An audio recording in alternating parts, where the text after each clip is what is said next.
그 무렵 예수님의 제자들은 길에서 겪은 일과 빵을 떼실 때 그분을 알아보게 된 일을 이야기해 주었다. 그들이 이러한 이야기를 하고 있을 때 예수님께서 그들 가운데 서시어 평화가 너희와 함께 하고 그들에게 말씀하셨다. 그들은 너무나 무섭고 두려워 유령을 보는 줄로 생각하였다. 그러자 예수님께서 그들에게 이르셨다. 왜 놀라느냐? 어찌하여 너희 마음에 여러 가지 의혹이 있느냐? 내 손과 내 발을 보아라. 바로 나다. 나를 만져보아라. 유령은 살과 뼈가 없지만 나는 너희도 보다시피 살과 뼈가 있다. 이렇게 말씀하시고 나서 그들에게 손과 발을 보여주셨다. 그들은 너무 기쁜 나머지 아직도 믿지 못하고 놀라워하는데 예수님께서 그들에게 여기에 먹을 것이 좀 있느냐 하고 물으셨다. 그들이 구운 물고기 한 토막을 들이자 예수님께서는 그것을 받아 그들 앞에서 잡수셨다. 그리고 그들에게 이르셨다. 내가 전에 너희와 함께 있을 때 말한 것처럼 나에 관하여 모세의 율법과 예언서와 시편에 기록된 모든 것이 다 이루어져야 한다. 그때 예수님께서는 그들의 마음을 여시어 성경을 깨닫게 해주셨다. 이어서 그들에게 이르셨다. 성경에 기록된 대로 그리스도는 고난을 겪고 사흘 만에 죽은 이들 가운데서 다시 살아나야 한다. 그리고 예루살렘에서부터 시작하여 죄의 용서를 위한 회개가 그의 이름으로 모든 민족들에게 선포되어야 한다. 너희는 이 일의 증인이다. 주님의 말씀입니다. 평안을 빕니다. 오늘 하루 잘 지내셨습니까? 저녁쯤 되니까 좀 얼굴이 어두워지시는 것 같아요. 왜냐하면 내일 출근해야 되니까 항상 일요일 저녁은 비애가 서려 있는 것 같아요. 저는 반대입니다. 그죠? 여러분들은 얼굴이 어두워지지만 저는 얼굴이 좀 밝아지고 있죠. 내일이 휴일이기 때문입니다. 예, 아무튼 어두워가는 여러분들을 위해서 우리 좀 인사라도 좀 해서 위로를 좀 주면 좋을 것 같아요. 자, 얼굴은 무슨 라인이요? 얼굴은 V라인, 몸매는 S라인. 근데 V라인이 어떤 V라인이죠? 턱을 깎아서 V라인이 아니고 입꼬리를 올려가지고 V라인입니다. 그죠? 그렇게 돼야 좋죠. 우리 얼굴은 V라인이니까 입꼬리를 올리고 우리 옆에 계신 분한테 우리 이렇게 오늘 하루 잘 지내셨습니까? 하면서 인사라도 좀 합시다. 자, 시작. 오늘 하루 잘 지내셨습니까? 그래도 얼굴이 안 펴지네요. 그죠? 예. 아니, 월요병이 참 무섭긴 무서운가 봐요. 예. 제가 자꾸 이렇게 놀리면 안 되는데, 예. 저는 다 끝나간다고. 예. 저희들이 수도원에 들어오면 제일 먼저 성북동에서 교육을 받습니다. 팔도에서 온갖 사나이들이 이제 수도원에 모여들어가지고 처음으로 이제 수도 생활을 시작하죠. 그러면 이제 거기서 이렇게 수도 생활을 처음 배울 때, 이런저런 막 직책을 막 정합니다. 어떤 사람은 주방을 하고, 어떤 사람은 농장을 하고, 또 어떤 사람은 이렇게 청소 담당이고. 근데 이제 숫자가 다 돌고 제일 한직이 있습니다. 제일 한직. 다른 직책 다 돌아가고 나면 나머지 이제 좀 헐렁한 직책이 있는데 그게 뭐냐 하면 계아범이라는 직책이 계아범. 생각이 좀 뭔지 좀 생각이 좀 나십니까? 뭐냐면 뒷마당에 개를 키우는데 다른 직책 다 돌리고 나서 남는 이제 직책으로 이제 개를 돌보는 직책이 있어요. 이 계아범입니다. 이제 그렇게 하고 또 다음 텀에는 또 바꿔요. 근데 희한하게도 그죠? 누가 계아범이냐에 따라 뒷마당에 이렇게 뭔가 분위기가 달라져요. 어떤 형제가 계아범을 하면 막 개들이 막 사나워지고 막 싸우고 막 비명소리 막 지르고 그죠? 개들이 막 비명소리 지르는 그거 굉장히 듣기 힘들어요. 그죠? 기도 막 하는데 막 개들 막 비명소리 한번 질러보세요. 근데 어떤 형제가 하면 그 개들이 조용하고 말도 잘 듣고 굉장히 개들 얼굴이 행복한 표정, 그런 표정이 막 나요. 이 사람 차이가 이렇게 있겠죠. 어떤 사람이 하면 막 개들이 심란한데 어떤 사람이 하면 개들이 참 행복하고, 그죠? 그래서 참 잘하는 형제한테 물어봅니다. 도대체 개들한테 어떻게 하길래 개들이 저렇게 행복한 얼굴이냐. 씩 웃으면서 뭘 좀 잘 먹입니다. 뭘 좀 잘 먹입니다. 우리 옛날에 동막골이라는 영화 있었죠, 그죠? 거기 보면 촌장님이 바로 그런 역할이죠. 국군하고 공산군하고 막 그런 대치 상황에서도 흔들리지 않고 그 마을 사람들을 잘 이끌면서 결국은 양쪽 모두에게 존경을 받고, 그래서 북한군 대위가 묻잖아요. 영감님, 도대체 그 위대한 영들에게 비결은 뭡니까? 묻잖아요. 그때 먼 산을 보면서 얘기하잖아요. 뭘 좀 잘 먹여야죠. 그러니까 사람들과 잘 지내는 그런 여러 가지 방법이 있지만 제일 좋은 것은 가장 기본적인 것, 인간관계나 어떤 삶에 있어서 가장 기본적인 것들을 잘 하게 되면 그걸 바탕으로 다른 것도 잘 되게 된다. 특별한 무슨 비결, 비법이 있는 게 아니다. 이런 것이 이제 그 말 속에 이제 담겨져 있는 거죠.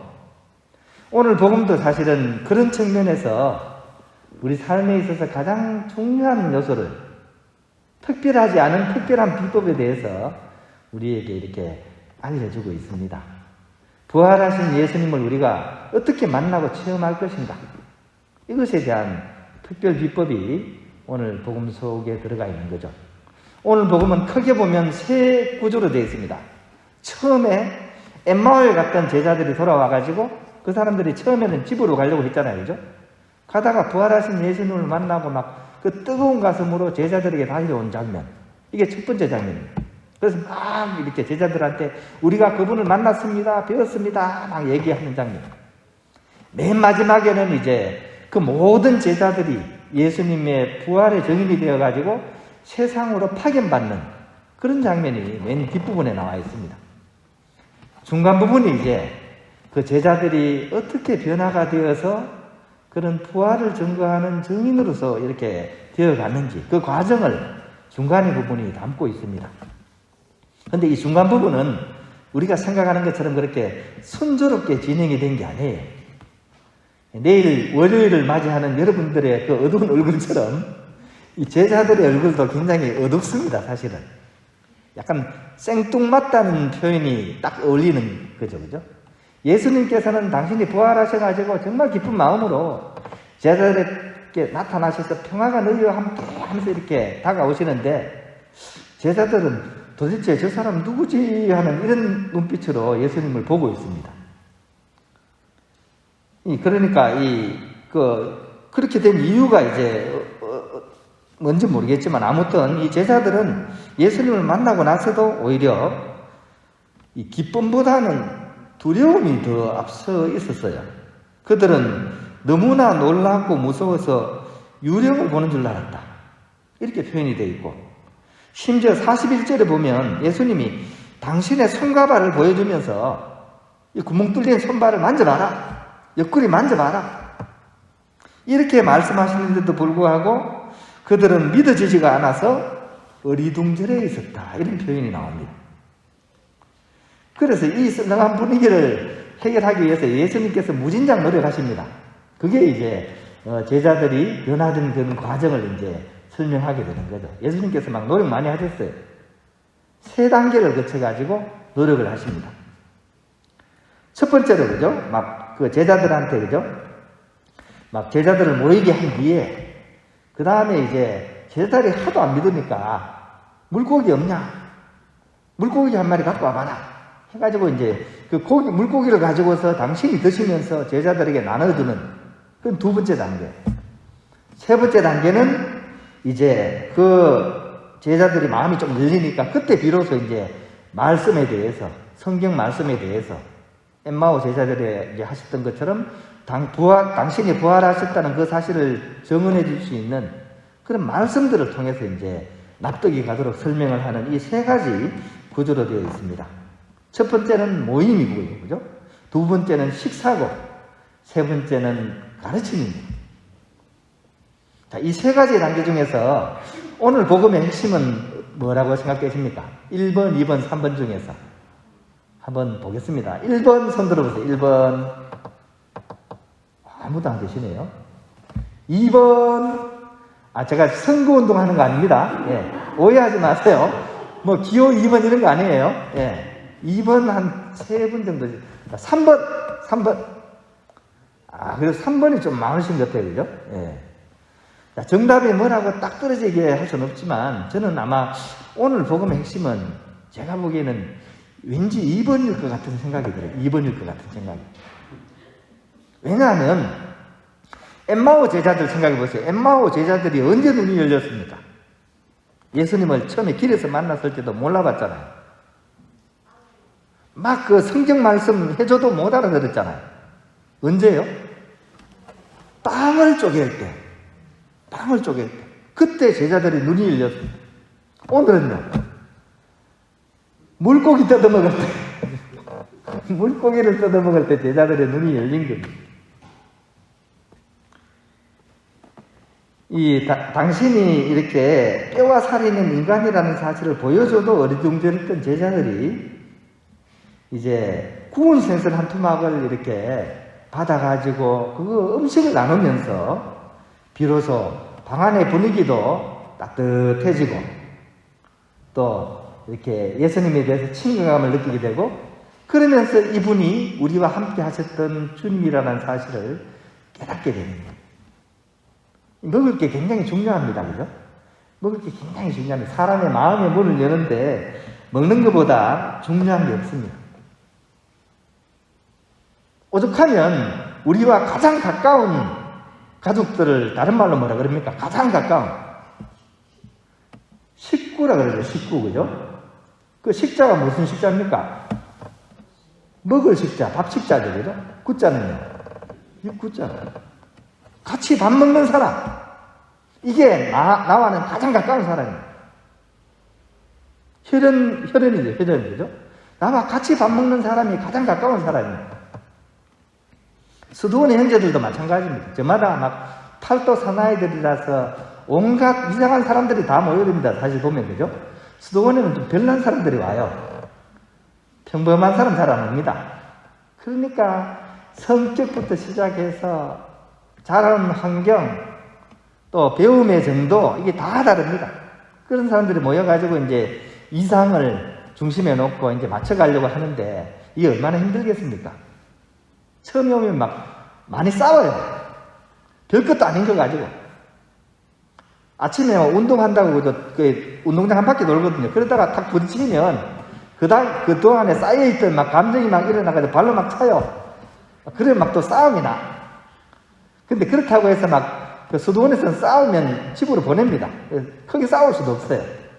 또 굉장히 또 기분이 안 좋은 상태로 또 하루를 지내야 돼요. 그럼 이게 언제 풀리는가? 예? 그렇죠. 이 남자들 모아놓으면 뭐 할 게 뭐 있습니까? 그죠? 그냥 막 운동장에 풀어놓고 축구 막 합니다. 그러면 막 피 터지게 축구합니다. 막 발톱 무좀 막 걸립니다. 피가 나가지고. 그죠? 그리고 저녁에 모여가지고 어떻게, 아이고, 고생했으니까, 그래도 삼겹살이나 한번 구워 먹자. 해가지고 이제 그 불판 내가지고 삼겹살 한번 구워 먹으면서, 그죠? 그러면서 이제 이렇게 서로 간에 이렇게 엉어리졌던 게, 그죠? 그 고기 한 점 먹고 같이 나눠 먹으면서, 소주 한 잔 하면서, 그러면서 이제 그런 것들이 싹 녹아드는 거죠. 그래서 이 함께 먹는다는 게 그렇게 중요한 거죠. 또한 먹을 것을 나눌 수 없는 사이에는 결코 평화라는 게 있을 수가 없는 거죠. 그래서 먹는 게 굉장히 중요합니다. 아무튼 정리를 하자면, 그죠? 두 번째, 함께 나눠 먹는다는 것은 첫 번째, 함께 모인다는 것과 세 번째, 그 말씀을 이렇게 함께 공유하는 것을 함께 포함해 있는 거죠. 그리고 전례적으로 이것은 뭡니까? 우리에게 있어서 가장 우리 신앙의 핵심인 뭐를 상징하는 겁니까? 조금 있으면 우리가 거행하게 될 성체성사에 대한 상징입니다. 이 성체성사가 뭡니까? 주님을 함께 모시고 나누는 거 아닙니까? 그죠? 이 성찬에 우리는 같은 식구로서 지금 오늘 이 자리에 모여 있는 겁니다. 그런 의미가 오늘 이 복음 속에 들어가 있습니다. 우리는 우리가 잠시 후에 하게 될 그 성찬례를 통해서 예수님의 정신으로 성경 말씀도 듣게 되고 또 사도적인 신앙 고백을 하는 공동체와 함께 머물면서 이제 부활하신 그분의 정인으로서 이제 파견되는 그런 단계로서 이 미사를 우리가 봉헌하게 되는 거죠. 그래서 우리가 미사를 떠날 때 뭐라 그럽니까? 미사가 끝났으니 가서 복음을 전합시다.